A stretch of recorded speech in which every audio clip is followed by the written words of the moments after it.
Gushiraho inzego zigwanya igiturire zibishoboye no kugwanya abarya igiturire ni bimwe mu bikwiye gushirwa imbere mu bijanye no kugwanya igiturire mu Burundi, vyashikirijwe na Faustin Ndikumana arongoye ishirahamwe rijejwe gukangurira abarundi guhindura ingendo Parsem mu ruganda rwo guhanahana ivyiyumviro mu vyoshirwa imbere mu kugwanya igiturire mu gihugu.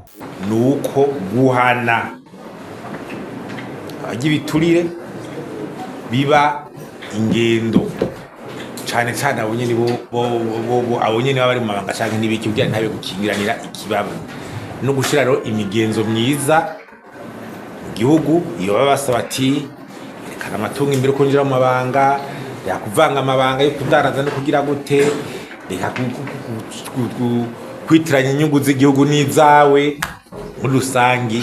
Nivyo ibyo bitarero bitagiye imbere aho duheza ngo dushike nubwo turiko turandika ibitabo nka bene ibi, ko ibitabo turavyandika mugabo bidahinduye abantu ngo bizane no gushaka nta gihinduka. Faustin Ndikumana abandanya amenyesha ko Uburundi butoshika ku mbona kazoza y'igihugu cifashe mu mwaka w'2040 n'igihugu giteye imbere mu mwaka w'2060 mu gihe hacibonekeza igiturire mu gihugu.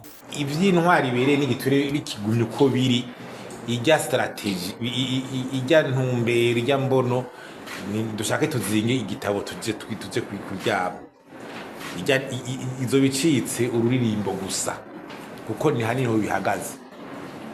Ibindi vyose bizoza biza bifu gutunganya amafaranga ya leta bisabibi, kuronka abagwiza tunga binjira mu gihugu bisabibi, kuronka abashobora gufasha igihugu bisabibi, gutunganya neza make d'office bisabibi, kuronka inshabwenge zikora akazi neza n'ibiki zije imbere bisabibi, haba mu kuronka ababikora, haba mu kuronka uburyo, haba mu kubutunganya neza bisabibi.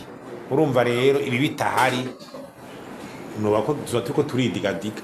Tubibutse ko ku magenekerezo ya 21 na 22 Ruhuhuma uyu mwaka habaye umwiherero w'umukuru w'igihugu c'u Burundi Evariste Ndayishimiye ari kumwe n'amashirahamwe adaharanira ivyicaro vya politike mu kurabira hamwe ivyo kugwa vyihutirwa mu kugwanya igiturire mu gihugu.